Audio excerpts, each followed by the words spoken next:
হাজলে মজলি আসসালামু আলাইকুম ভাইরা। সূরা জুম্মাহ আয়াত নাম্বার 10 এই আয়াতের ভিতরে আল্লাহ তাআলা বলেন, নামাজ সমাপ্ত হলে তোমরা পৃথিবীতে ছড়িয়ে পড়ো এবং আল্লাহর অনুগ্রহ তালাশ করো এবং আল্লাহকে অধিক পরিমাণ স্মরণ করো যাতে তোমরা সফলকাম হও। এই আয়াতের ভিতরে আল্লাহ তাআলা বললেন যে যখনই তোমার নামাজ সমাপ্ত হবে তুমি আল্লাহ তাআলার কে ভালোবাসো, অধিক পরিমাণ স্মরণ করো এবং তোমার হালাল রুজির জন্য অন্বেষণের জন্য তুমি জমিনে ছড়িয়ে পড়ো। এটা হচ্ছে এই আয়াতের মূল কথা।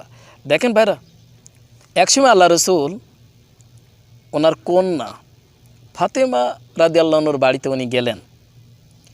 যাওয়ার পরে যখন বাড়িতে উঠবে ভাব, ওই সময় দূর থেকে উনি দেখলেন যে ওনার কন্যা মা ফাতেমা রাদিয়াল্লাহু আনহা উনি মোটা একটা শক্ত কাপড় পরলেন, তারপর একটা জাতি কল এভাবে ঘুরপেশ করিয়ে গম দিয়ে আটা ভাঙিয়ে গম ওর ভিতরে দিয়ে ভাঙাচ্ছে এবং আটা তৈরি করছে।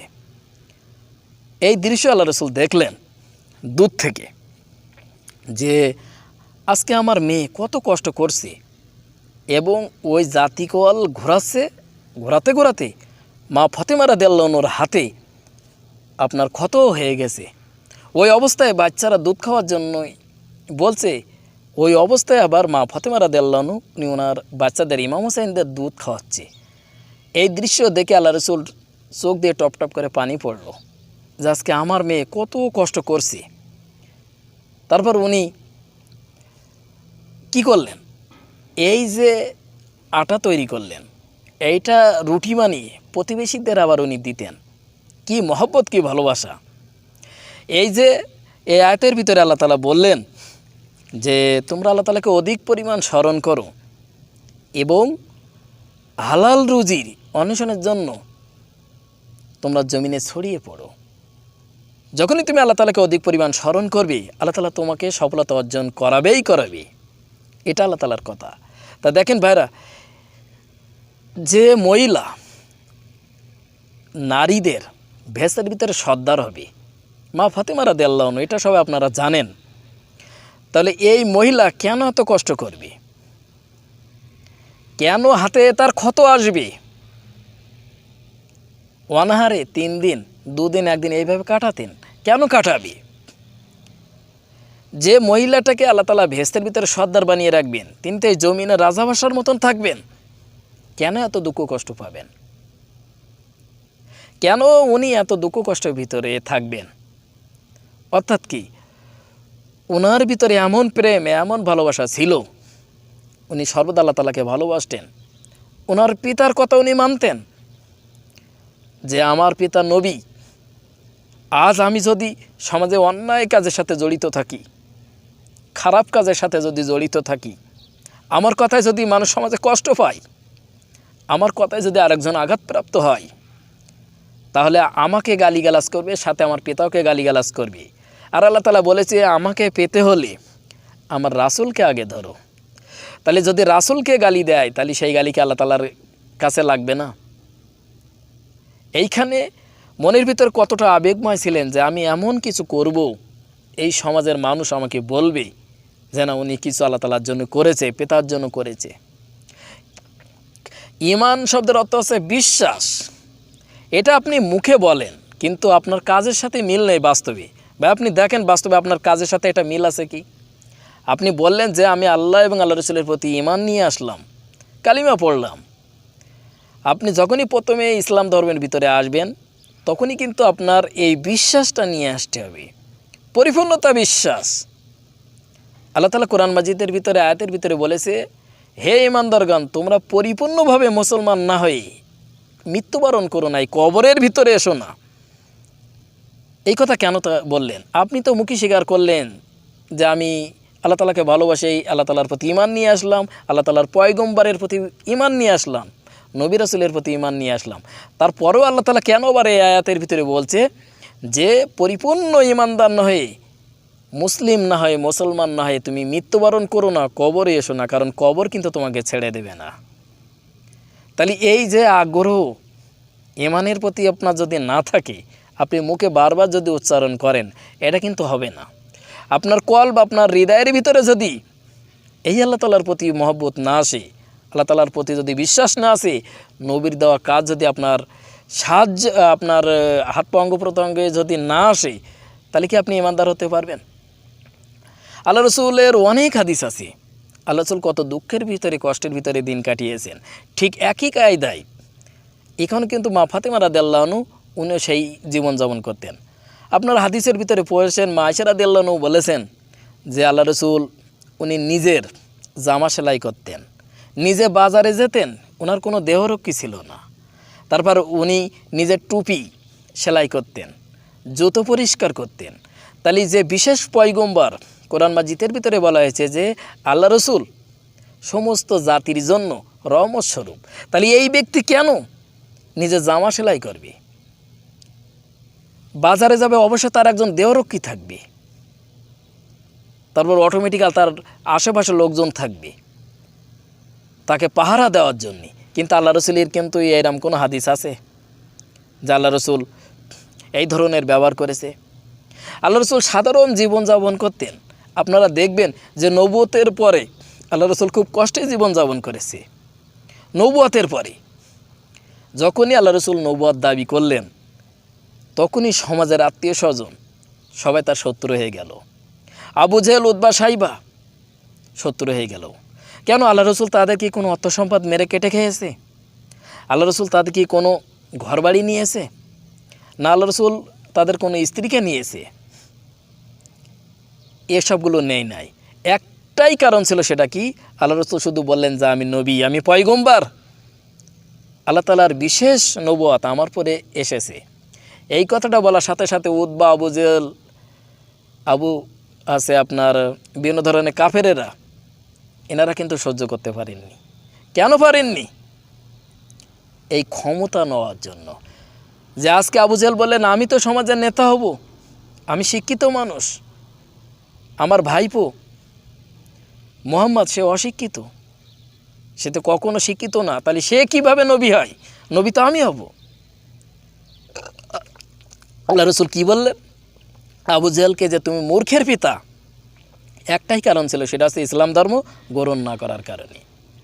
এই যে আল্লাহ রসুল এর কন্যা মা ফাতেমা রাদিয়াল্লাহু আনহা, ঠিক আল্লাহ রসুলের আদর্শ উনি মানতেন। আল্লাহ রসুল যে কষ্টের ভিতরে ছিল, মা ফাতেমা রাদিয়াল্লাহু আনহার কিন্তু একইভাবে কষ্ট ছিল। শুধু তাই না, একসময় একজন ফকির, অন্ধ ব্যক্তি, উনি মা ফাতেমা রাদিয়াল্লাহু আনহার বাড়িতে আসলেন, বললেন আমাকে কিছু সাহায্য দাও।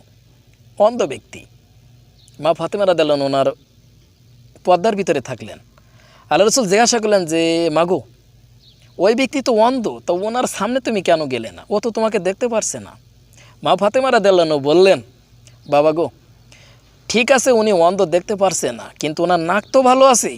আমি যখন ওনার পাশে যাব, তখন আমার এই শরীরের যে একটা ঘ্রাণ, উনি কিন্তু নাক দিয়ে এটা অনুভব করতে পারবে।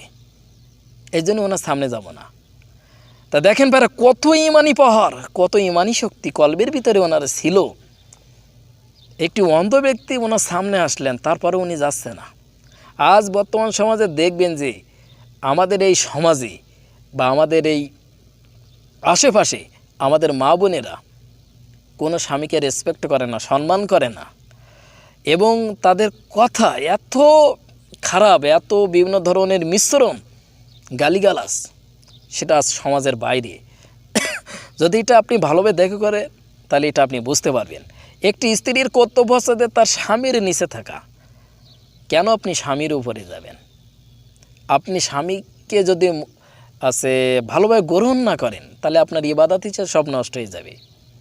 আপনি আপনার স্বামীকে গালিগালাজ করেন, আপনার স্বামীকে আপনি ভালোবাসেন না, কিন্তু আপনি এই ফাতেমা রাদিয়াল্লাহু আনহার জীবন থেকে কোনো কিছু শিক্ষা কি আপনি পেয়ে থাকেন না? কত কষ্টের ভিতরে ছিল, অনাহারে দিন কাটিয়েছে, তারপরও কখনো আলী রাদিয়াল্লাহু আনহুর জন্য উনি আল্লাহ তাআলার কাছে অভিশাপ দেননি। আর বর্তমান ক্ষেত্রে আমাদের মা বোনদের যদি একদিন খাবার না দেওয়া হয়, বা ঈদ পার্বণের সময় কোনো অনুষ্ঠানের সময় যদি কোনো নতুন পোশাক বা খাদ্য যদি ভালো না দেওয়া হয়, তারা তা গালিগালাজ করে। একাধিক গালিগালাজ সমাজে প্রচলন আছে, আপনি দেখেন ভাই, লক্ষ্য করে। তাহলে এদের ইমান আর মা ফাতেমা রাদিয়াল্লাহু আনহার ইমান কি একই হবে? উনি তো বেহেশতের সর্দার, তারপরে এত কষ্ট কেন থাকবে উনি? এটা আপনাকে আগে বুঝতে হবে। ঈমান শুধু মুখে বললে হবে না ভাই। আপনি 5 ওয়াক্ত নামাজ কালাম সবই করতেছেন, কিন্তু আপনার কলবের ভিতরে কুধারণা আছে। আপনি মানুষকে ক্ষতি করেন, আপনার দ্বারা মানুষ আঘাতপ্রাপ্ত হয় সমাজে। আপনি এমন চতুর্চালাক হয়েছেন, মনে করেছেন যে আমি এমনভাবে কাজ করব কেউ আমাকে বুঝতে পারবে না। দেখেন ভাইরা, সম্পূর্ণ কোরআনের পরিপন্থী অর্থাৎ কোরআনের বাইরে যদি আপনি চলে যান, তাহলে কিন্তু আপনি ক্ষতিগ্রস্তর মধ্যে পড়ে যাবেন। আল্লাহ তাআলা কোরআন মাজিদের ভিতরে বলেছে যে এই কোরআন মাজিদকে আমি একটা সীমারেখার ভিতরে দিয়েছি, গণ্ডির ভিতরে রেখে দিয়েছি। কেমন? আল্লাহ তাআলা কোরআন মাজিদের ভিতরে বললেন যে তুমি সুদ খেও না, এখন আপনি যদি সুদ খান। আল্লাহ তাআলা বললেন যে তুমি ঘুষ খেও না, আপনি যদি ঘুষ খান। আল্লাহ তাআলা বললেন যে জেনা বেবিচার করুন, এখন যদি আপনি জেনা বেবিচার করেন, তাহলে কিন্তু আপনি এই কোরআনকে ওভারটেক করে এই গণ্ডি বাইরে আপনি অন্য স্থানে চলে গেলেন। তাহলে আপনার ব্যবস্থা, আপনার যে অবস্থা, এটা কি কোরআন হাদিসের আলোকে আছে? যে সীমারেখার ভিতরে আছে? এটা ইম্পসিবল হয়ে যাচ্ছে। দেখেন ভাইরা, এই পর্দা আপনাকে করতে হবে। পর্দার ভিতরে যদি আপনি না থাকেন, তাহলে আপনি ক্ষতিগ্রস্তের মধ্যে পড়ে যাবেন।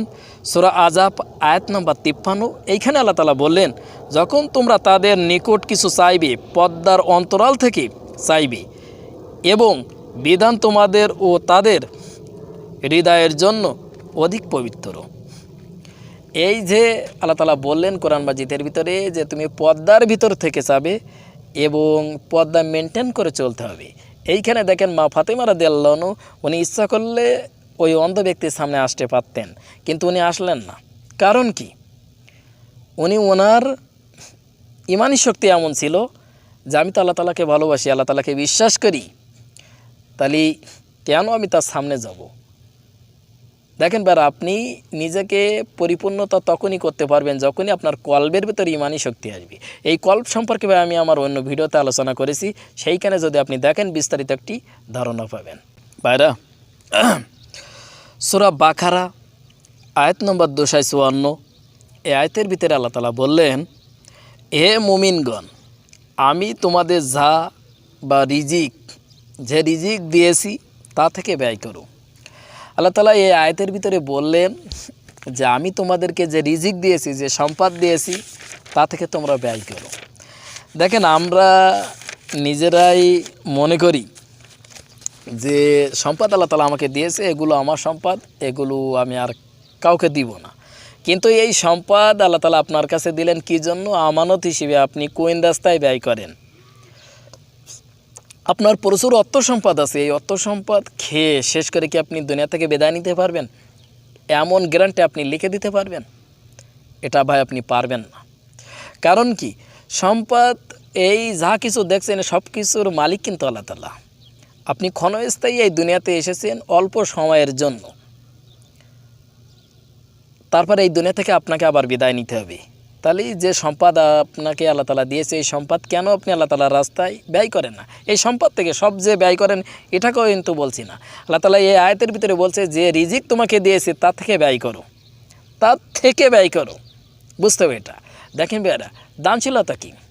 একসময় আল্লাহ রসুল আসরের নামাজের পরেই সাহাবিদেরকে নিয়ে বসে আছে, অনেক সাহাবি।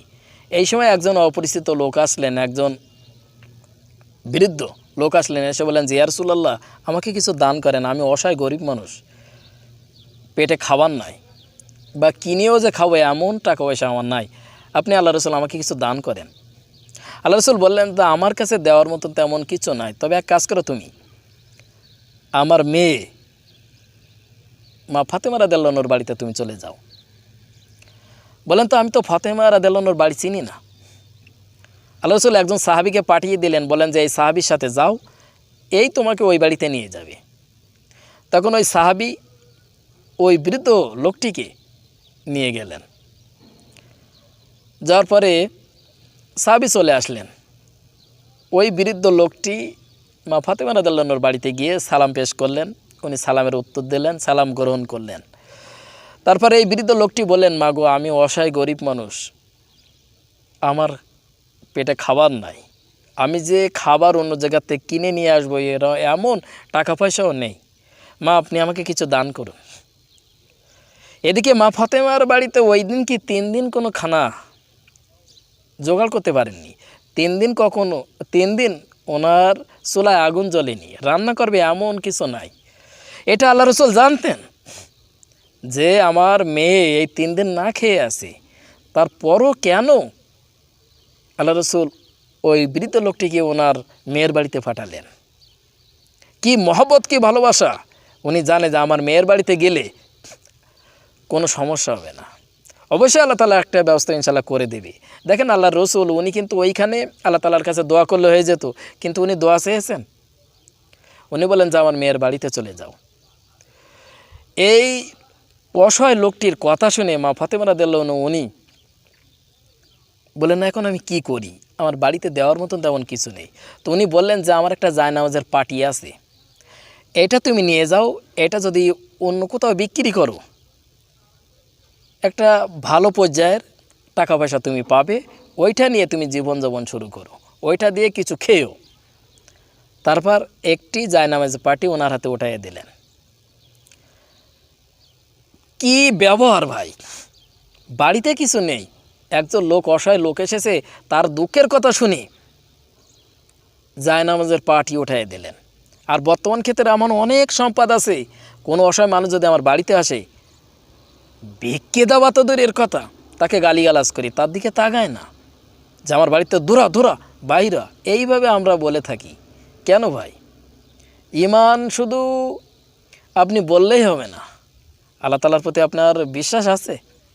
আপনি কোন বিশ্বাসের বলে কাজ করেন? তারপর ওই বৃদ্ধ ওই জায়নামাজের পাটিটা নিয়ে আল্লাহ রসুলের দরবারে আসলেন, বলেন যে ইয়া রাসূলুল্লাহ, ওনার বাড়িতে তেমন কিছু নেই, উনি একটা জায়নামাজের পাটি আমাকে দিয়েছে। আল্লাহ রসুল বললেন, এইটা তুমি নিয়ে সন্তুষ্টি হয়ে যাও মা। তারপর ওই মহিলাটি, ওই বৃদ্ধটি বললেন যে এই জায়নামাজের পাটিটা আমি এখন বিক্রি করব, কে নেবে? একজন সাহাবী উঠে দাঁড়ালেন, বললেন আমি ওই জায়নামাজের পাটিটা নিব। এই জায়নামাজের পাটির সাথে আরেকটা জিনিস দিয়েছিল, সেটা হচ্ছে ওনার গলার একটা হার। মা ফাতেমা রাদিয়াল্লাহু আনহার গলার একটি হার ওই লোকটিকে দিয়েছিল। আল্লাহ রসুল বললেন যে এই জায়নামাজের পাটি আর এই যে গলার হার, এটা কে নিবে? একজন সাহাবী উঠে দাঁড়িয়ে বললেন যে ইয়া রাসূলুল্লাহ, এটা আমি নিব। তারপর ওনার কাছ থেকে ওই জায়নামাজের পাটি আর ওই হারটা একজন সাহাবী কিনে নিলেন। তারপর ওই বৃদ্ধকে টাকা দিয়ে দিলেন, উনি চলে গেলেন। এক পর্যায়ে এই হারটি আবার মা ফাতেমা রাদিয়াল্লাহু আনহার কাছে গিয়েছিল। লম্বা ঘটনা। দেখেন ভাইরা, এইখানে আপনি একটু চিন্তা ভাবনা করে দেখেন, একটি অসহায় লোক উনি মা ফাতেমা রাদিয়াল্লাহু আনহার বাড়িতে গেলেন, দুঃখের কথা বললেন, ওনার নিজের ব্যবহারকৃত গলার একটি হার আর একটি জায়নামাজের পাটি এটা দিয়ে দিলেন। তাহলে কি ভালোবাসা, কি মহব্বত তাদের ভিতরে ছিল, আল্লাহ রসুলের প্রতি বিশেষ পর্যায়ের ঈমান তারা নিয়ে এসেছিল, এটা দিয়েছিল। দেখেন বারাও, এনাদের জীবন থেকে কিছু শিক্ষার আছে। আপনি যদি বলেন যে এই ঘটনাগুলো শুধু শুনলে হবে না, আপনি শেখার মতন একটা ব্যবস্থা করেন, দেখবেন আপনি কিছু না কিছু বুঝতে পারবেন। শুধু তাই না ভাই, সাহাবী সাদ রাদিয়াল্লাহু আনহু, এই ঘটনা সবাই আপনারা জানেন। উনি যখন ইসলাম ধর্ম গ্রহণ করলেন, ওনার মা ওনার পরে রেগে গিয়েছিল। বললেন, বাবা তুমি এই মুহাম্মাদের ধর্ম ত্যাগ করো, যদি ত্যাগ না করো তাহলে আমি কখনো খানা খাবো না।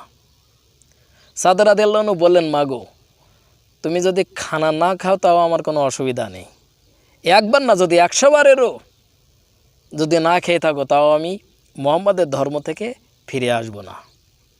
তাহলে আল্লাহ রসুলের ভিতরে কি এমন পাওয়ার ছিল যে সেই পাওয়ারের কারণে উনি ওনার মায়ের কথা শুনছে না। দেখেন ভাইরা, আপনি আপনার মায়ের কথা সব কিছু শুনতে পারবেন, অসুবিধা নেই, কিন্তু একটা জায়গায় আপনি যদি না শোনেন তো কোনো ক্ষতি হবে না। সেটা কোথায়? মনে করেন আপনি সত্য ধর্ম গ্রহণ করলেন, আল্লাহ তাআলার রাস্তায় আসলেন, আল্লাহ রসুলকে ভালোবাসলেন, যদি আপনার মা নিষেধ করে যে আল্লাহ তাআলার রাস্তায় যাওয়া যাবে না, মুহাম্মাদের ধর্ম গ্রহণ করা যাবে না, তাহলে এটা আপনি ওভারটেক করে চলতে পারবেন।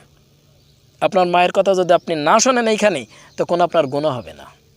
কারণ কি, আল্লাহ রসুলকে আপনি মহব্বত করতেছেন, সত্য ধর্ম আল্লাহ তাআলার রাস্তায় চলে আসতেছেন, আপনার জীবনে কষ্ট হয়ে আসবে। শুধু তাই না, একসময় আল্লাহ রসুল সাহাবীদের নিয়ে দুস্তারে একটি সফরে যাচ্ছেন, নির্দিষ্ট টাইমে সেই সফরে এসে পৌঁছালেন। আল্লাহ রাসূল বললেন যে আমরা দীর্ঘ পথ চলে এসেছি, সবাই ক্লান্ত হয়ে গেছি, এক কাজ করো, একটা দুম্বা জবাই করো। একজন সাহাবী বললেন যে ইয়া রাসূলুল্লাহ আমি দুম্বা জবাই করব। আর একজন সাহাবী বললেন যে ইয়া রাসূলুল্লাহ আমি দুম্বার চামড়া পরিষ্কার করে গোশতগুলো ফাইন করে সুন্দর করে বাইর করব। আর একজন সাহাবী বললেন যে ইয়া রাসূলুল্লাহ আমি গোশগুলোকে রান্না করব। আল্লাহ রাসূল বললেন সবার দায়িত্ব পালন করছো, লাস্টে আমার দায়িত্ব আছে কাঠ নিয়ে আসা। এই গোশতকে রান্না করার জন্য যে কাঠের দরকার এটা আমি নিয়ে আসব। একজন সাহাবী বলেন যে ইয়া রাসূলুল্লাহ আপনি তো আল্লাহ রাসূল, কেন আপনি যাবেন, অযথা আমি যাই? আল্লাহ রাসূল বলেন না, নিজের হাতে যদি কাজ না করতে পারি, আমার শরীর সুস্থ আছে, সব কিছু ভালো, তাহলে আমি কেন কাজ করব না? তাহলে এইখানে বোঝেন ভাই, ইনি তো আখিরি নবী, আল্লাহ রসুলের শেষ পয়গম্বর। আল্লাহ রসুলের সুপারিশ ছাড়া কেউ বেহেশতে প্রবেশ করবে না। তারপরে আল্লাহ রসুল উনি কিন্তু বসে থাকলেন না, এই গোশত রান্না করার জন্য উনি কাঠ সংগ্রহ করে নিয়ে আসলেন। তাহলে উনি কেন এটা করলেন? শুধু ধর্ম ধর্ম বললেই হবে না, আল্লাহ রসুলের আদর্শ আপনার জীবনের সাথে সেট খাওয়াতে হবে, তাহলে কিন্তু আপনি বুঝতে পারবেন। আপনারা সবাই জানেন যে ইমাম জাফর সাদেক রহমতুল্লাহ আলাই, ইনি কিন্তু এনার মাজার জান্নাতুল বাকিতে। হযরতে বাইজিদ বুস্তামি রহমতুল্লাহ আলাইয়ের উস্তাদ ছিলেন ইমাম জাফর সাদেক রহমতুল্লাহ আলাই। বিশেষ করে মুজাদ্দিদিয়া তরিকার ভিতরে নামের সিরিয়ালে এটা আছে যে ইমাম জাফর সাদেক রহমতুল্লাহ আলাইয়ের নামের পরে হযরতে বাইজিদ বুস্তামি রহমতুল্লাহ আলাইয়ের নাম আছে, অর্থাৎ বাইজিদ বুস্তামি রহমতুল্লাহ আলাইয়ের উস্তাদ হচ্ছে ইমাম জাফর সাদেক রহমতুল্লাহ আলাই। একসময় ইমাম জাফর সাদেক রহমতুল্লাহ আলাই উনি ওনার নিজের জমিতে কাজ করছিলেন। একজন লোক, ওনার নিকটতম লোক, ওনাকে ভালোবাসে উনি দেখতে পেলেন। উনি আসলেন, এসে বললেন যে হুজুর কেন আপনি এই জমিতে কাজ করছেন, এই কাজ করতে করতে আপনার জামা ভিজে গেছে, আপনি খুব কষ্ট পাচ্ছেন, আমি দেখতে পাচ্ছি, হুজুর এই কাজটুকু আমি করি, আপনি চলে যান। ইমাম জাফর সাদেক রহমতুল্লাহ আলাই বললেন না, আমার হাত পা অঙ্গ প্রত্যঙ্গ সব কিছু ভালো আছে, তাহলে কেন আমি তোমাকেই বলবো? যদি আমি এই কাজটা না করতে পারতাম তাহলে আমি তোমাকে বলতাম। কারণ কি, উনি আল্লাহ রসুলের এই আদর্শ ফলো করছে। আল্লাহ রসুল উনি ওনার কাজগুলো নিজের হাতে করতেন, উনি কখনো অহংকারও মনে করেনি। হযরতে আয়েশা রাদিয়াল্লাহু আনহা বলেছে যে একই গ্লাসে যখন আমি পানি পান করতাম, ঠিক সেই জায়গায় আল্লাহ রসুল মুখ দিয়ে পানি পান করতেন। কি মহব্বত, কি ভালোবাসা! যদি মনের ভিতরে ওই ধরনের স্ট্রাকচার তৈরি হইতো, ওই ধরনের খারাপ মন মানসিকতা আসতো যে আমার কাজ লোকে করুক, আমি বসে থাকি, ঘুমায় থাকি, রেস্ট নেই, তাহলে কত ভালো হবে। এই ধরনের ব্যবহার কি আল্লাহ রসুল করেছে? আল্লাহ রসুলের ব্যবহার দেখে, আল্লাহ রসুলের কথা শুনে আল্লাহ রসুলকে আরব দেশের লোকেরা আল আমিন উপাধি দিয়েছিল, অর্থাৎ সত্যবাদী। তাহলে কি ব্যবহার ওনার ভিতরে ছিল! আল্লাহ রসুল এর ব্যবহার দেখে সবাই অতুলনীয় হয়ে গিয়েছিল। সবাই জানতো যে আল্লাহ রসুল যে কথাটা বলে সেই কথাটা সত্য আর গ্রহণযোগ্য। তাহলে এইখানে ভাই আপনার বুঝতে হবে যে আল্লাহ রসুলের আদেশের উপরে আপনাকে টিকে থাকতে গেলে অবশ্যই আপনার জীবনে দুঃখ কষ্ট আসবে। আর নিজেকে অত পণ্ডিত ভাবলে হবে না, আপনি ছোট ভাবেন, দেখবেন আপনার পরিপূর্ণতা আসবে। ভাইরা, সূরা আজাব আয়াত নম্বর 21, এই আয়াতের ভিতরে আল্লাহ তাআলা বললেন, তোমাদের মধ্যে থেকে যারা পরকালে আল্লাহর সাক্ষাতের আশা রাখে ও আল্লাহকে অধিক স্মরণ করে, তাদের জন্য আল্লাহ রসুলের মধ্যে রয়েছে উত্তম আদর্শ। এই আয়াতের ভিতরে আল্লাহ তাআলা বললেন যে আল্লাহ রসুলকে যারা ভালোবাসবে তারা পরকালে অনেক সুখ শান্তিতে থাকবে। সূরা আম্বিয়া আয়াত নম্বর 107, এই আয়াতের ভিতরে আল্লাহ তাআলা বললেন, আমি আপনাকে বিশ্ববাসীর জন্য রহমতস্বরূপ প্রেরণ করেছি। এইখানে আল্লাহ তাআলা আল্লাহ রসুলকে বললেন যে হে পয়গম্বর, আমি আপনাকে সমস্ত জাতির জন্য রহমত হিসেবে প্রেরণ করেছি। দেখেন ভাইরা, যদি আপনি আল্লাহ রসুলকে ভালোবাসেন তাহলে আপনার ভিতরে পরিবর্তন আসবে। এখন আমরা এই কোরআনের এই দুইটা আয়াতের আলোকে আমরা একটা ব্যাখ্যা বিশ্লেষণ করি। আপনারা জানেন আল্লাহ রসুল 10 জন ব্যক্তিকে বলেছিল ভেস্তেবাসী, দুনিয়া থেকে তাদেরকে সার্টিফিকেট দিয়েছিল। তার ভিতরে যায়েদ ইবনে হারেস রাদিয়াল্লাহু আনহু উনিও ছিল। এই 10 জন জান্নাতি ব্যক্তির ভিতরে যায়েদ ইবনে হারেস রাদিয়াল্লাহু আনহুর নামও কিন্তু আছে। তো এই যায়েদ ইবনে হারেস রাদিয়াল্লাহু আনহু ওনার বয়স যখন 8 বছর, তখন একসময় ডাকাতের দল ওনাকে ধরে নিয়ে মক্কায় বিক্রি করে দিয়েছিল। এটা আপনারা সবাই জানেন।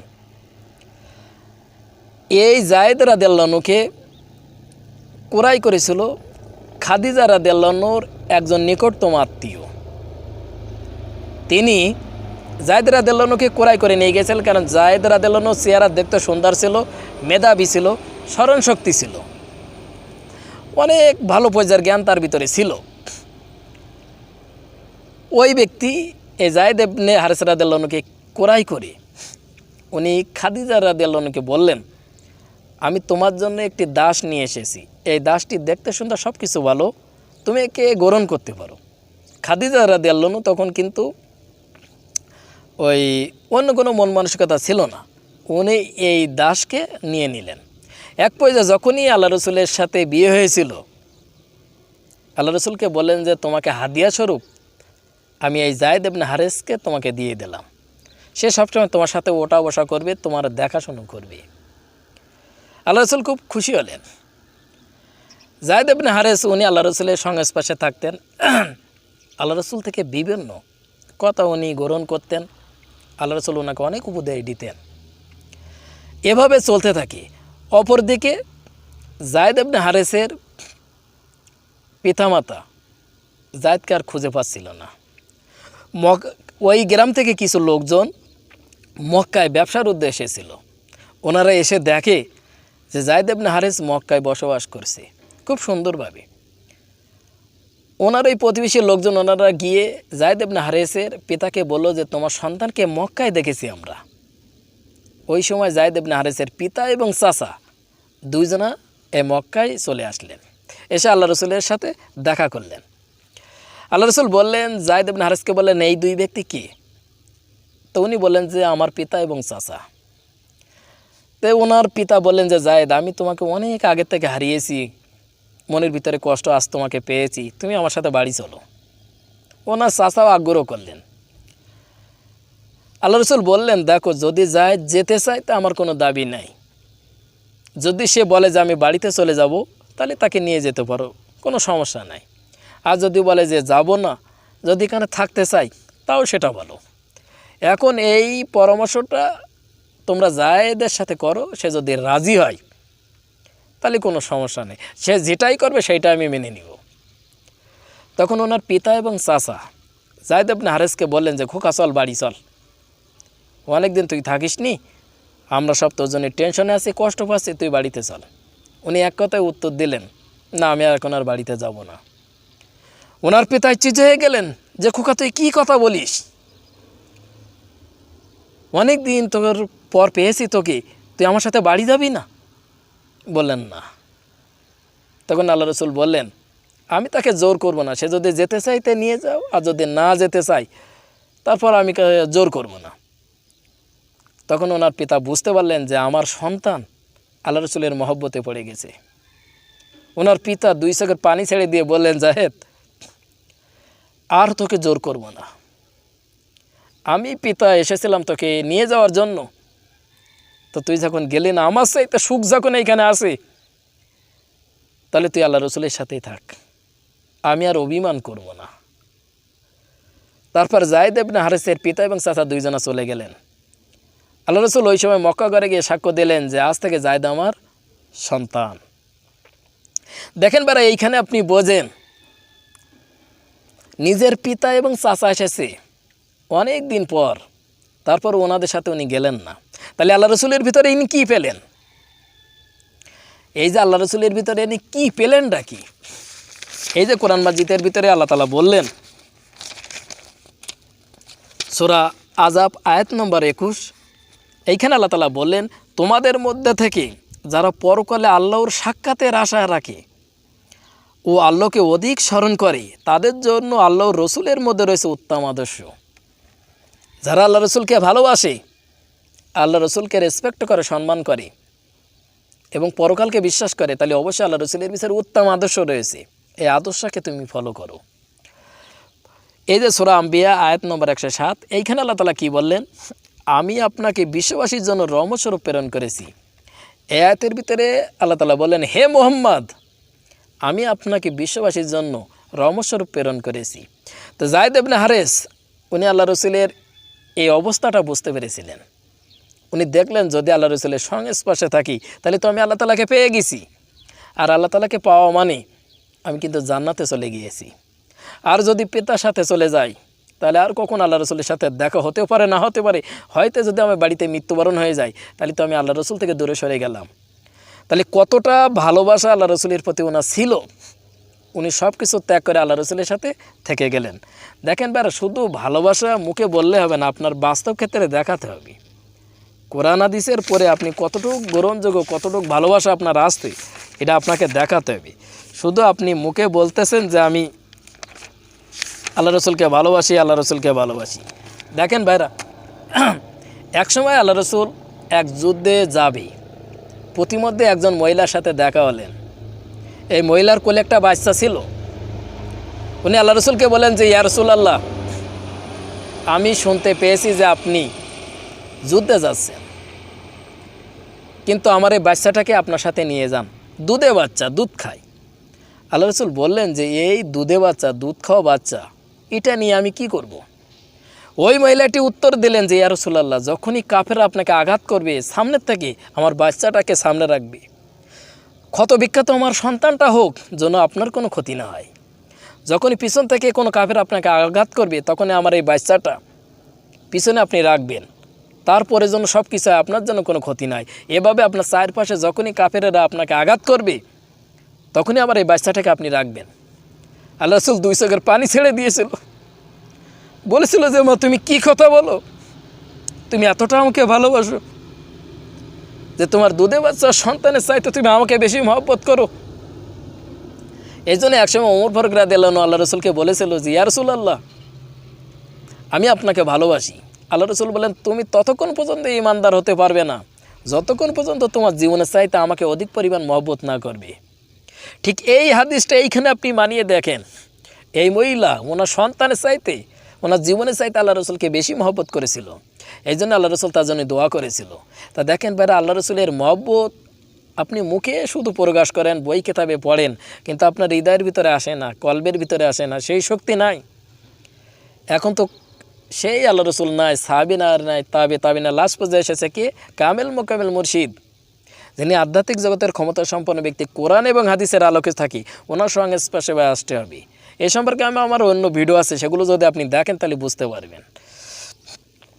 সূরা হাসর আয়াত নাম্বার 7, এই আয়াতের ভিতরে আল্লাহ তাআলা বললেন, রসুল তোমাদেরকে যা গ্রহণ করে এবং যা নিষেধ করে তা থেকে তোমরা বিরত থাকো।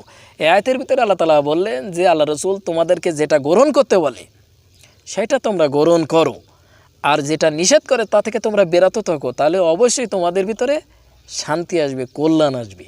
দেখেন বারা, এইখানে আল্লাহ রসুলের মহব্বতে ওই মহিলায় বাচ্চাটা দিয়ে দিয়েছিল। এইখানে আল্লাহ রসুলের মহব্বতে যায়েদ ইবনে হারেস রাদিয়াল্লাহু আনহু উনি পিতার সাথে চলে যাননি, আল্লাহ রসুলের সাথে থেকে গেলেন। তাহলে মহব্বত কী জিনিস? আল্লাহ রসুলের কথার ভিতরে এমন পাওয়ার ছিল যেই পাওয়ারের কারণে সবাই কিন্তু আল্লাহ রসুলের মহব্বত করত, অর্থাৎ কোরআন হাদিসের আলোকে। ভাইরা, আল্লাহ রসুল উনি কখনো মানুষকে কখনো আঘাত করতেন না, ইচ্ছাকৃতভাবে, নিজের স্বার্থের জন্যে। হযরতে মা আয়েশা রাদিয়াল্লাহু আনহা বলেছেন, নবীজি কখনো কাউকে নিজের স্বার্থের জন্য আঘাত করতেন না, কোনো মহিলাকে বা খাদেমকে কখনো প্রহার করতেন না। হযরতে আনাস রাদিয়াল্লাহু আনহু বলেন যে আমি 10 বছর নবীজির খেদমতে ছিলাম, কখনো আল্লাহ রসুলের কথার উপরে বা তিনি আমাকে কখনো আঘাত করেননি, কখনো মনে কষ্ট দেননি। দেখেন ভাইরা, হযরতে আলী ইবনে মোবারক, আবদুল্লাহ ইবনে মোবারক, ওনার নাম সবাই জানেন। আবদুল্লাহ ইবনে মোবারক একসময় রাস্তা দিয়ে যাচ্ছিল, প্রতিমধ্যে একজন মহিলার সাথে দেখা হলেন। সেই মহিলাটি পর্দার ভিতরে ছিল। আবদুল্লাহ ইবনে মোবারক বললেন যে, মাগো, এইখানে তুমি কার জন্য অপেক্ষা করছো? তো উনি বললেন যে আমার সঙ্গীরা এইখানে ছিল, তারা অন্য জায়গায় চলে গেছে, বা আমি হারিয়ে ফেলেছি, এই জন্য আমি পাচ্ছি না। তো উনি বললেন, মাগো আমি কি আপনার বাড়িতে রেখে আসবো? অনেক লম্বা ঘটনা আছে। তো উনি এক পর্যায়ে রাজি হলেন। ওনার উটের পিঠে উনি নিয়ে ওনার বাড়িতে চলে গেলেন। তারপর ওনার বাড়িতে গেলে ওনার ওই মহিলার 3টি সন্তান ছিল। তাদেরকে বললেন যে কিছু খাবার নিয়ে এসো দোকান থেকে, এই হুজুরকে খেতে দাও। তারপর খেতে দিলেন। তারপর এই আলী ইবনে মুবারক উনি ওনার সন্তানদের জিজ্ঞাসা করলেন যে তোমার মা এই পর্দার ভিতর থেকে, কোরআন হাদিসের ভিতরে থাকে কত বছর? তারা বলেন যে আমরা জন্মের পর থেকে যখন বুদ্ধিজ্ঞান হয়েছে তখন থেকে দেখতেছি যে আমার মা এই 40 বছর কোরআন হাদিসের ভিতরে আলোকে আছে। যা কথা বলে কোরআন থেকে ফয়সালা করে, কোরআনে ভিতর থেকে উত্তর দেয়, অন্য বাইরে থেকে কখনো দেয় না। তাহলে কি পরে যে আর কি মহিলা তার জীবনটা কোরআন হাদিসের আলোকে পরিপূর্ণ করেছে। ভাইরা, একসময় ওমর ফারুক রাদিয়াল্লাহু আনহুর সাথে হযরত ইবনে আব্বাস রাদিয়াল্লাহু আনহু ছিলেন, দুইজনা ছিলেন। প্রতিমতে একজন ইহুদি ওমর ফারুক রাদিয়াল্লাহু আনহুকে প্রশ্ন করলেন যে ওমর, আমি 3টি প্রশ্ন তোমাকে করব, যদি তুমি উত্তর দিতে পারো তাহলে আমি ইসলাম ধর্ম গ্রহণ করব। ওমর বললেন ঠিক আছে। ওই ব্যক্তি প্রথম প্রশ্ন করলেন যে এই সূর্যের আলো এমন এক জায়গায় পড়েছিল আর কিয়ামত পর্যন্ত এই সূর্যের আলো সেইখানে পড়বে না, অর্থাৎ সূর্যের আলো একবার সেইখানে প্রবেশ করেছে আর কখনো প্রবেশ করবে না। দ্বিতীয় প্রশ্ন হচ্ছে যে দুইজন লোক, তারা যমজ ভাই, কিন্তু বয়সের ব্যবধান ছিল 100 বছর।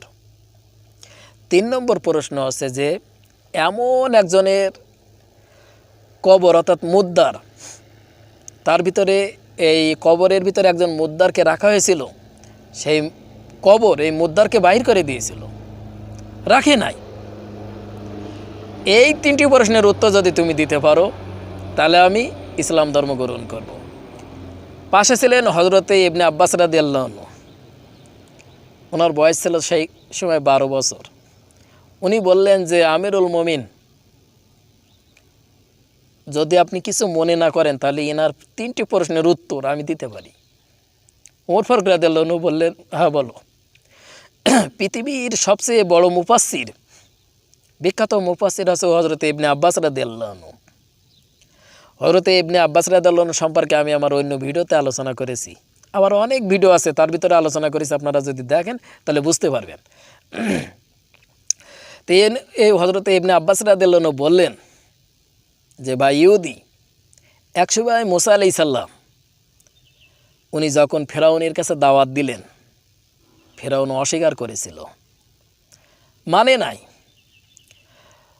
ফেরাউনের পরে অনেক অন্যায় অত্যাচার শুরু করেছিল।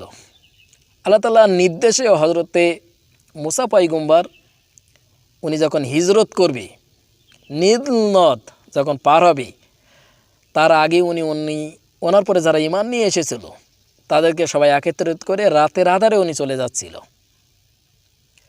নীল নদের ওইখানে যখন আসলো, মিশরের নীল নদ, এর আগে ফেরাউনের লোকজনেরা খবর পেয়ে গিয়েছিল।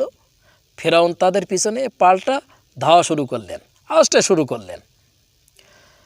ওই নদীর তীরে যখনই মুসা আলাইহিস সালাম আসলেন, আল্লাহ তাআলার কাছে দোয়া করলেন, আল্লাহ গো, তুমি আমাকে অপমানিত করো না, আজ আমাকে এই অত্যাচারী বাদশা ফেরাউনের হাতে আল্লাহ তুমি আমাকে পরাজয় করিও না, আল্লাহ তুমি আমাকে সাহায্য করো। এইখানে লম্বা ঘটনা আছে। আল্লাহ তাআলা বললেন, হে মুসা, তোমার হাতে ওটা কি? মুসা আলাইহিস সালাম বললেন, লাঠি। দেখেন এখানে কিন্তু আল্লাহ তাআলা জানে যে হাতে কি। তারপর আল্লাহ তাআলা জিজ্ঞাসা করলেন, বললেন যে তোমার এই লাঠিটা এই নদীতে আঘাত করো। ওই সময় ওই নদীতে আঘাত করেছিল লাঠিটা। তারপর রাস্তা হয়েছিল 12টা, কারণ ওই সময় বনি ইসরাইল বংশে বিভিন্ন গোত্রের লোকজন মুসা আলাইহিস সালামের সাথে ছিল। ওই সময় ওই যে নীল নদে যে রাস্তা হয়েছিল 12টা রাস্তা হয়েছিল। ওই সময় ওপরের থেকে সূর্যের আলো ওই রাস্তার পরে আল্লাহ তাআলা দিয়েছিল। মুসা আলাইহিস সালাম লোকজনদেরকে নিয়ে যখন মাঝ বরাবর গেলেন, ওই সময় অত্যাচারী বাদশা ফেরাউন উনি নীল নদের মুখে চলে আসলেন। উনি দেখলেন যে ফেরাউন চলে যাচ্ছে।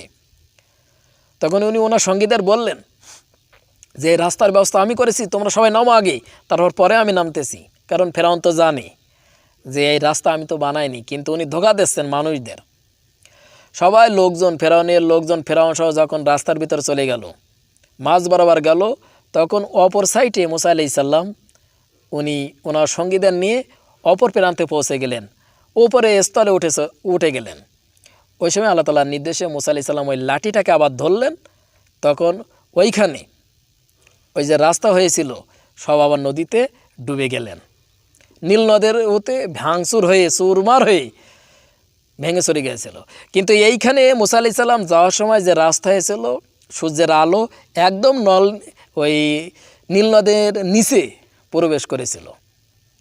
যখন মুসা আলাইহিস সালাম লাঠিটা তুললেন নদীর থেকে, আবার আগের মতন হয়ে গেল। ফেরাউন ওইখানে হাবুডুবু খেয়ে মৃত্যুবরণ করলো। তাই এই যে নদীর মাঝখানে রাস্তা হয়েছিল, একমাত্র মুসা আলাইহিস সালামের সময় এটা হয়েছিল। সূর্যের আলো সর্বপ্রথম ওর ভিতরে প্রবেশ করেছিল। আর কিয়ামত পর্যন্ত ওই নীল নদের লাস্ট প্রান্তে, শেষ প্রান্তে, নিচে আর কখনো রাস্তাও হবে না, সূর্য প্রবেশ করবেও না। ইহুদি বললেন, তোমার প্রথম প্রশ্নটা ঠিক আছে। দ্বিতীয় প্রশ্নটা বলেন যে একসময় উজার আলাইহিস সালাম ইনি কিন্তু আল্লাহ তাআলার একজন নবী ছিলেন। অনেক লম্বা ঘটনা, সংক্ষেপে বলছি। একসময় উনি ঘুমিয়ে পড়েছিলেন, পাশে একটা ওনার গাধা বা ঘোড়া ছিল, আর একটা ব্যাগ ছিল, ব্যাগের ভিতরে কিছু আঙ্গুর ছিল। 100 বছর ঘুম থেকে উঠে দেখলেন যে ওনার সেই ঘোড়া আর নাই। লম্বা ঘটনা আছে, আমি সব বাদ দিয়ে দিচ্ছি, সংক্ষেপে বলছি। তো উনি চিন্তা ভাবনা করলেন, কী রে, আমার ঘোড়াটা কোথায়? ব্যাগের ভিতরে উনি দেখলেন যে আঙ্গুরগুলো ভালো আছে। আল্লাহ তাআলা উজার আলাইহিস সালামকে জিজ্ঞাসা করলেন যে তুমি কতক্ষণ ঘুমিয়েছিলে? উনি বললেন যে আমি এই অল্প সময় ঘুমিয়েছিলাম। বললেন, তুমি অল্প সময় ঘুমিয়েছিলে, কিন্তু এই 100 বছরের ব্যবধান। বললেন, আল্লাহ গো, কী বললে? বলে যে তোমার সামনে যে গাধা ছিল, ঘোড়া ছিল, সেটা কোথায়? তো উনি তো দেখলেন যে হাড় পড়ে আছে। তারপর উনি ব্যাগের ভিতরে হাত দিলেন, দেখলেন যে কিছু আঙ্গুর ভালো আছে। আল্লাহ তাআলা বললেন যে অল্প সময় তোমাকে ঘুমিয়েছিলাম, কিন্তু নষ্ট হওয়ার কথা তো আঙ্গুর। কিন্তু আঙ্গুর আল্লাহ তাআলা ভালো রেখেছে। ওনাকে বোঝাতে চাচ্ছে যে উজার আলাইহিস সালাম, দেখো আমি কি করতে পারি কি না। আঙ্গুর ভালো রেখেছি মানে অল্প সময় তুমি ঘুমিয়েছিলে, অল্পক্ষণের ভিতরে আবার তুমি জেগেছো, এই জন্য আঙ্গুর ভালো আছে, কিন্তু 100 বছরের ব্যবধান। তখন উনি বলেন, আল্লাহ গো, এ কী ব্যাপার? তখন আল্লাহ তাআলার নির্দেশে ওনার সামনে দেখলেন যে ওই যে ঘোড়াটার হাড় পড়ে আছে, একসময় সব গোস্ত তৈরি হতে লাগলো, আস্তে আস্তে সব একসাথে সেট হতে লাগলো, এক পর্যায়ে ঘোড়াটা আবার দাঁড়িয়ে গেল। তখন উনি আল্লাহ তাআলার প্রশংসা করলেন। আল্লাহ তাআলার পরে এমন ইমানি শক্তি ওনার বৃদ্ধি পেল। উনি তো একজন নবী, কিন্তু আল্লাহ তাআলা এই ঘটনা ওনার সামনে দেখালেন। দেখেন বেড়া, 3 নম্বর যে প্রশ্নটা ছিল যে আপনার একজন কবরের ভিতরে মুদ্রা ঢুকেছিল, কিন্তু সেই কবর তাকে গ্রহণ করিনি, আবার ব্যাগে দিয়েছিল। এটা হচ্ছে হযরত ইউনূস আলাইহিস সালামের ঘটনা। হযরত ইউনূস আলাইহিস সালাম তার কওমে, তার জাতিকে যখন দাওয়াত দিচ্ছিল, তখন তারা গ্রহণ করে নাই। এক পর্যায়ে উনি গোপনে ওনার দেশ থেকে আরেক দেশে ত্যাগ করছিলেন, প্রতিমধ্যে একটি নৌকা বা জাহাজে যাচ্ছিলেন। এখানে লম্বা ঘটনা আছে। এক পর্যায়ে উনি যখন ভুল বুঝতে পারলেন, তখন উনি নদীতে ঝাঁপিয়ে পড়েছিল। এখানে অনেক কথা আছে যে কিভাবে উনি পড়েছিল, সেগুলো বাদ দিয়ে দিলাম। তখন ওনাকে একটি মাছে খেয়ে ফেলেছিল, গিলেছিল, হজম করতে পারি নাই। ইউনূস পয়গম্বর মাছের ভিতরে ছিল। ওই সময় জিবরাইল আমিন ওই মাছের ভিতরে প্রবেশ করেছিল। ইউনূস আলাইহিস সালাম জিবরাইলকে জিজ্ঞাসা করলেন যে, ভাই জিবরাইল, এই যে নদীর নিচে, সাগরের নিচে গুনগুন ঠুংঠুং করে কি যেন একটা আওয়াজ, এটা কি? তো বলেন, এই নিচে যে জীবজন্তু প্রাণীরা আছে, ছোট ছোট যেগুলো আছে প্রাণী, তারা সব আল্লাহ তাআলা জিকির করছে। ওই কথা শুনে ইউনূস পয়গম্বর উনি আল্লাহ তাআলা জিকির করেছিল। 40 দিন পরে আল্লাহ তাআলা ওনাকে মাফ করে দিয়েছিল। বলেন যে ইউনুস তুমি চিন্তা করো না, তোমাকে আমি আবার স্থল ড্যাঙায় নিয়ে আসব। এখানেও অনেক লম্বা ঘটনা আছে। এক পর্যায়ে ওই মাছ ইউনুস আলাইহিস সালামকে উগরে মানে ডিঙায় ফেলে দিয়েছিল। 3 নম্বর প্রশ্নটা হচ্ছে এই যে কবর মুর্দা মানুষকে আবার বাইরে ফেলে দিয়েছিল, অর্থাৎ ওই মাছের পেটটা হচ্ছে কবর, আর এই যে মুর্দায় আছে ইউনুস পয়গম্বর, উনি ওই কবর থেকে আবার বাইরে চলে এসেছিল। তা দেখেন ভাইরা কি পর কি শক্তি, যদি আপনি জিকির করেন তাহলে কিন্তু সব কিছু সমাধান হবে। আপনি অধিক পরিমাণ যদি আল্লাহ তাআলাকে স্মরণ করতে পারেন তাহলে আল্লাহ তাআলা আপনার সব গুনাহ মাফ করে দেব। এক পর্যায়ে ইহুদি বললেন যে ওমর ফারুককে বলেন যে ভাই ওমর ফারুক তুমি আমাকে ইসলাম ধর্ম গ্রহণ করিয়ে দাও। ইসলাম ধর্ম গ্রহণ করলেন। আর হযরত ইবনে আব্বাস রাদিয়াল্লাহু আনহুকে উনি একটি পুরস্কারও দিয়েছিলেন, সে ঘটনা সব আমরা জানি। ভাইরা আমরা সবাই হযরত ইদ্রিস আলাইহিস সালামের নাম জানি, ইনি কিন্তু আল্লাহ তাআলার একজন নবী ছিলেন। একসময় জিবরাইল আমিন ওনার কাছে আসলেন, বললেন যে হে ইদ্রিস, আজকে যদি একটা কাজ করো আল্লাহ তাআলা তোমাকে ডবল সওয়াব দিবে, তুমি যদি যে কাজ করবা সেই কাজ করলে ডবল সওয়াব দেবে। উনি এক পর্যায়ে বললেন যে তাহলে কি আল্লাহ তাআলা আমার হাত থেকে একটু বাড়িয়ে দিবে? জিবরাইল আমিন বললেন এটা তো আমার কাজ না, এটা হচ্ছে আজরাইলের কাজ, এই দায়িত্ব, চলো আমরা আজরাইলের কাছে যাই। তো ওনার ডানার পরে ভর করে উনি চতুর্থ আসমানে গেলেন হযরত আজরাইল আলাইহিস সালামের কাছে। তোমার হযরতে ইদ্রিস আলাইহিস সালামকে বললেন যে তুমি এইখানে বসো, আমি আজরাইলের সাথে একটু পরামর্শ করে আসি। আজরাইলের কাছে গিয়ে বললেন যে ভাই আজরাইল, দেখো তো ইদ্রিস আলাইহিস সালামের হায়াতটা একটু বাড়ানো যায় কিনা। তো উনি বললেন ঠিক আছে, প্রত্যেক দিন আল্লাহ তাআলা আমার কাছে একটা নোটিশ দেয় কখন কার মৃত্যুবরণ হবে, ঠিক আছে আজকে দেখছি সেই নোটিশটা। তো উনি ওই নোটিশে দেখলেন যে হযরতে ইদ্রিস আলাইহিস সালামের আজকেই মৃত্যুবরণ হবে চতুর্থ আসমানে।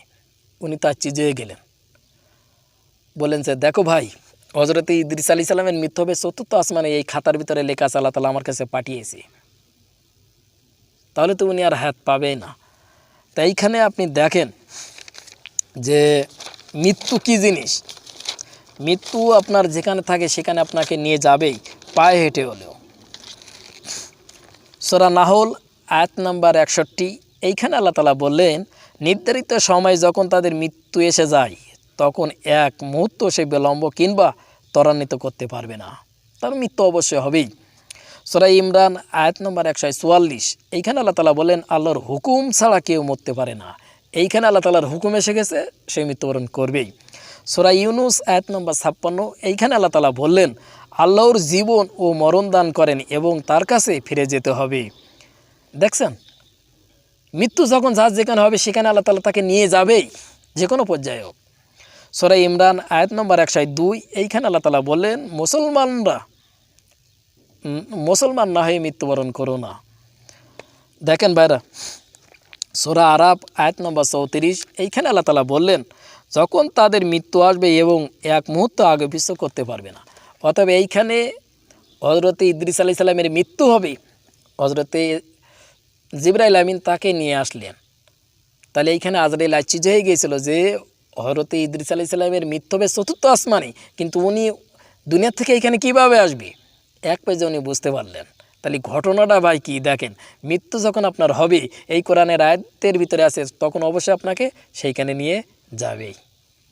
ভাইরা, কোরআন মাজিদের ভিতরে আল্লাহ তাআলা কিছু নবীর কথা প্রকাশ করেছে, আবার কিছু নবীর কথা গোপন রেখেছে। অসংখ্য পয়গম্বরগণ এই দুনিয়াতে আগমন করেছেন, কিন্তু সবার কথা আল্লাহ তাআলা প্রকাশ করে নাই। এর ভিতর থেকে হযরতে দানিয়েল আলাইহিস সালামিনও কিন্তু আল্লাহ তাআলা একজন পয়গম্বর ছিলেন। উনি বনি ইসরাইল বংশে এসেছিলেন। ওই বংশে যখন উনি আসবে তার আগে অত্যাচারী বাদশা একদিন খবে দেখলেন যে আমার এই বংশে এমন একজন লোক আসতেছে, এমন একজন লোকের আবির্ভাব ঘটবে, তার দ্বারা আমার এই রাজত্ব নষ্ট হয়ে যাবে। উনি ওনার প্রজাদের সবাইদের একত্রিত করলেন এবং ডাকলেন, বললেন আমি এই খবে দেখেছি, এখন কি করব। সেই বিজ্ঞ পণ্ডিতগণ ওনাকে পরামর্শ দিল আজ থেকে যে জন্মগ্রহণ করবে তাকে হত্যা করে ফেলতে হবে। রাজা বললেন ঠিক আছে। ঠিক তার পরের দিন আল্লাহর এই পয়গম্বর দানিয়েল আলাইহিস সালাম উনি জন্মগ্রহণ করলেন। রাজা বাদশাহ ছেলেবেলা তাকে ধরে নিয়ে বাদশার দরবারে গেলেন। বাদশার মনে একটু আবেগ হলো যে এই সন্তানকে কীভাবে আমি মারব। তো উনি বললেন ঠিক আছে, এই বাচ্চাকে গহীন জঙ্গলে ফেলে দাও, গহীন জঙ্গলে তাকে ফেলে দাও, হিংস্র কোনো জন্তু তাকে খেয়ে ফেলো। বললেন ঠিক আছে, তাকে একটি জঙ্গলের ভিতরে ফেলা হলো। দুইটো সিংহ তাকে পাহারা দিত। একসময় তার মাতা এই খবর শুনতে পেয়ে তিনি সেই জঙ্গলে চলে গেলেন, গিয়ে দেখলেন যে দুইটো সিংহ তার পাশে দাঁড়িয়ে আছে, তাকে দেখাশোনা করে পাহারা দেয় যেন ক্ষতি না হয়। উনি ওইখানে ওনার মাতা গেলেন এবং ওই বাচ্চাটাকে নিয়ে বুকে দুধ পান করালেন। তা দেখেন ভাইরা, যদি আল্লাহ তাআলার সাহায্য আসে কে আপনাকে ক্ষতি করবে। সূরা ইয়াসিনের ভিতরে এই ঘটনাটা আছে বা এই কথাটা আছে যে আল্লাহ তাআলা বলেছে, যদি আমার সাহায্য আসে কে আপনাকে ক্ষতি করবে, আর যদি আল্লাহ তাআলা ক্ষতি করে কে আছে আপনাকে সাহায্য করবে। তো এইখানে আল্লাহ তাআলার পয়গম্বর, তিনি কি সাধারণ মানুষ? কেউ তাকে ধ্বংস করে দিতে পারে? যদি আল্লাহ তাআলা চায় তিনি আবার পুনরায় এসে একত্রিত করেছিলেন। ভাইরা, আমরা সবাই হজরতে ঈসা আলাইহিস সালামের নামের সাথে পরিচিত, সবাই কম বেশি হজরতে ঈসা আলাইহিস সালাম নাম সম্পর্কে জানেন। ঈসা আলাইহিস সালাম ইনিও কিন্তু আল্লাহ তাআলার একজন পয়গম্বর। উনি একসময় এক ইহুদিকে নিয়ে উনি সফরে বাইরে এলেন, সাথে 3টি রুটি নিয়ে গেলেন। ইহুদিকে বললেন যে এই 3টি রুটি আমরা নিয়ে যাচ্ছি, প্রতিমধ্যে ক্ষুধা লাগলে আমরা এটা খেয়ে নেব। এক পর্যায়ে দুইজনা ক্লান্ত হয়ে গেলেন হাঁটতে হাঁটতে সফরে। হজরতে ঈসা আলাইহিস সালাম একটা রুটি উনি খেলেন, আর একটা রুটি এই কাফের খেলেন, আর একটা রুটি রেখে দিতে বললেন। কিছু তো যাওয়ার পরে হজরত ঈসা আলাইহিস সালাম ওই ব্যক্তিকে জিজ্ঞাসা করলেন যে আমার সেই রুটিটা কই। তো উনি বলেন সেই রুটিটা তো নাই। বলেন কেন? বলে সেই রুটিটা তো কোথায় হারিয়ে গেছে, কীভাবে গেছে আমি বলতে পারি না। কিছু তো যাওয়ার পরে উনি বললেন যে এক কাজ করো, মাটির 3টি মাটির ছোট গোটা গোটা করে আমার কাছে নিয়ে এসো। তারপর উনি নিয়ে আসলেন, বলেন এই 3টি এখন সোনা হয়ে যাবে। যে রুটিটা খেয়েছে তার 1 ভাগ, আমার 1 ভাগ, আর তোমার 1 ভাগ। তখন এই ইহুদি চিন্তা ভাবনা করলো, যদি আমি এটা বলি তাহলে তো এখন একটা মান সম্মানের ব্যাপার, কী করি। তারপর হজরত ঈসা আলাইহিস সালাম বললেন ঠিক আছে, যে রুটিটা খেয়েছে এই 3টা ভাগ তাকে দিব। এক পর্যায়ে ওই লোকটি বললেন যে রুটিটা আমি খেয়েছি। ঈসা আলাইহিস সালাম বললেন যাও, এই 3টি স্বর্ণ নিয়ে তুমি চলে যাও। একসময় এই লোকটিকে আবার ডাকাতের দল ধরেছিল, সে অন্য বিষয়, সেটা এখানে বলবো না। তা দেখেন ভাইরা, মূল হচ্ছে বিশ্বাস। আমি আগেরও বলেছি, বিশ্বাস এমন এক পর্যায়ে আপনাকে নিয়ে যেতে পারে, যদি আপনি সঠিক ধ্যান ধারণার উপরে ভিত্তি স্থাপন করতে পারেন তাহলে কিন্তু আপনার বিশেষ পরিবর্তন আসবে। হযরতে আবু বকর সিদ্দিক রাদিয়াল্লাহু আনহু যখন ক্ষমতায় ছিল, শাসনে ছিল, রাজত্বকালে, ওই সময় একজন বৃদ্ধ মহিলা আসলেন, বলেন যে আমিরুল মুমিন, আমার কোনো সন্তান নাই, কিন্তু আমি পানি পাবো কোথায়? আমি বৃদ্ধ মহিলা, আমার সেইভাবে আর্থিক অবস্থা ভালো না, তা যদি আপনি একটু পানির ব্যবস্থা করতেন তাহলে আমি উজু করতে পারতাম। বললেন আচ্ছা ঠিক আছে। এই ঘটনাটা কিন্তু ওমর ফারুক রাদিয়াল্লাহু আনহু উনিও শুনতে পেয়েছে, ওনার সামনে বলেছে। ওমর ফারুক চিন্তা ভাবনা করলেন যে আমি রাত্রে গিয়ে ওই বৃদ্ধ মহিলার ট্যাঙ্কিতে পানি ভরে দিয়ে আসবো, উনি উজু করবে। উনি রাতে এসে পানি নিয়ে আসলেন, এসে দেখে যে বৃদ্ধ এই মহিলার ট্যাঙ্কি পানিতে পরিপূর্ণ। তখন উনি বললেন কালকে একটু আগে এসে আবার পানিটা দিয়ে দেবো। উনি ঠিক তার পরের দিন কি একটু আগে গিয়ে দেখলেন যে তাতেও পানি পরিপূর্ণ ট্যাঙ্কিতে। উনি চিন্তাভাবনা করলেন যে এই বৃদ্ধা মহিলার পানি কে দিয়ে যায়। উনি চিন্তাভাবনা করলেন যে আর একটু আগে আমি এসে রাস্তার পাশে বসে থাকবো, যে কে এই মহিলার পানি দিয়ে যায়। তারপরে উনি রাস্তার পাশে বসে আছে, একটু আগে অনেক আগে গিয়ে দেখলেন যে একজন লোক চাদর মুড়ি দিয়ে কিছু পানি ঘাড়ে করে নিয়ে আসতেছে। তারপর ওই মহিলার ট্যাঙ্কিতে পানিটা দিয়ে উনি চলে যাচ্ছে। তখন ওমর ফারুক রাদিয়াল্লাহু আনহু ওনার পাশে চলে গেলেন, কে ওনার চাদরটা টান দিয়ে দেখে যে ভাই আবু বকর সিদ্দিক রাদিয়াল্লাহু আনহু। ওমর ফারুক রাদিয়াল্লাহু আনহু লজ্জা বলেন যে আবু বকর, তুমি যে পানি দিয়ে যাও, আমি যদি জানতাম তাহলে আমি কখনো তোমাকে এই চাদর ধরে টান দিয়ে দেখতাম না। অথবা আমি জানি না, এই জন্য আমি দেখছি যে এই মহিলার পানি কে দিয়ে যায়। দেখেন বেড়া, কি ইমানি শক্তি তাদের কলবের ভিতরে ছিল, কতটা আল্লাহ তাআলাকে ভালোবাসতো। আর আল্লাহ তাআলার রাস্তায় যারা চলে তারা সব কাজে সাকসেসফুল হয়। ক্ষমতায় থেকেও একটু অসহায় মানুষকে তারা রাতের আধারে পানি দিয়ে যায়, তারা মানুষকে দেখায় না। আর বর্তমান সমাজে আমরা কোনো একটি কাজ করলে আমরা মানুষকে দেখাই, উন্নতি করি, দেখো আমি কত সওয়াবের কাজ করছি, কিন্তু আপনি এমনভাবে দান করেন, ডাইন হাত দিয়ে দান করেন, বাম হাত যেন খবর না রাখে। ভাইরা, সূরা আনকাবুত আয়াত নম্বর 23, আয়াতের ভিতরে আল্লাহ তাআলা বললেন, যারা আল্লাহর আয়াতসমূহ এবং তার সাক্ষাৎ অস্বীকার করে তারা আমার রহমত হইতে নিরাশ হবে, তাদের জন্য যন্ত্রণাদায়ক শাস্তি রয়েছে। সূরা আম্বিয়া আয়াত নম্বর 104, এইখানে আল্লাহ তাআলা বললেন, যেভাবে আমি প্রথমবার সৃষ্টি করেছিলাম সেইভাবে পুনরায় সৃষ্টি করব। এর আলোকে দুটো একটা কথা আমরা শুনি। আপনারা সবাই জানেন যে হজরতে ইসকিল আলাইহিস সালাম ইনিও কিন্তু আল্লাহ তাআলার একজন নবী ছিলেন। ইনি বনি ইসরায়েল বংশে এসেছিলেন। বনি ইসরায়েল বংশে অসংখ্য পয়গম্বর এসেছিলেন, অসংখ্য। তো এই ইসকিল আলাইহিস সালাম উনি যখন আসলেন ওই বংশে, দেখলেন যে ওই বংশের মানুষ সবাই আল্লাহ তাআলার বিরোধী করে, তারা বিভিন্ন মূর্তি পূজার সাথে লিপ্ত থাকে, তারা আল্লাহ তাআলার ইবাদত করে না। একসময় আল্লাহ তাআলা ওই বংশে মহামারী দিয়ে দিলেন। এই মহামারী থেকে বাঁচার জন্য কেউ ওই বংশ থেকে অন্যত্রে মানে অন্য জায়গায় চলে যায়, আবার কেউ থাকে, কেউ মৃত্যুবরণ করে, কেউ বেঁচে যায়, এভাবে পর্যায়ক্রমে চলতে থাকে। এক সময় এই ইসকিল আলাইহিস সালাম উনি এক জায়গায় যাচ্ছিলেন, হঠাৎ করে একটি আওয়াজ শুনতে পেলেন। সেইখানে আওয়াজটি এসেছিল এমন, ফেরেশতা এসে বললেন যে, হে ইসকিল, তুমি যদি চাও তো এনারা পুনরায় আবার জীবিত হবে, এই মহামারী থেকে বেঁচে যাবে। তিনি বলেন, আল্লাহ তাআলা তাদেরকে তুমি জীবিত করো। অবশেষে আল্লাহ তাআলা জীবিত করলেন। তো এই আয়াতের ভিতরে সূরা আনকাবুত আয়াত নম্বর 23, এইখানে আল্লাহ তাআলা বললেন, যারা আল্লাহর আয়াতসমূহ এবং তার সাক্ষাৎ অস্বীকার করে আর আমার রহমত হইতে নিরাশ হবে, আল্লাহ বলেন তাদের জন্য যন্ত্রণাদায়ক শাস্তি। অর্থাৎ এই বনি ইসরায়েল বংশে এই ধরনের লোকজনেরা তারা মূর্তি পূজার সাথে লিপ্ত ছিল, বিভিন্ন অন্যায় কাজের সাথে লিপ্ত ছিল, অর্থাৎ আল্লাহ তাআলা মহামারী দিয়ে দিলেন। আল্লাহ তাআলার রাস্তা থেকে যদি আপনি সরে যান তাহলে কিন্তু আপনি ক্ষতিগ্রস্তের মধ্যে পড়ে যাবেন। সূরা আম্বিয়া আয়াত নম্বর 104, এইখানে আল্লাহ তাআলা বললেন, যেভাবে আমি প্রথমবার সৃষ্টি করেছিলাম সেইভাবে পুনরায় সৃষ্টি করব। অর্থাৎ হাসরের মাঠে আল্লাহ তাআলা কিন্তু আবার সবাইকে একত্রিত করবে। ওইখানে আল্লাহ তাআলা আপনার হিসাব নিকাশ চাবে, কিন্তু আপনি কি হিসাব দিবেন যদি সঠিক রাস্তায় না থাকেন।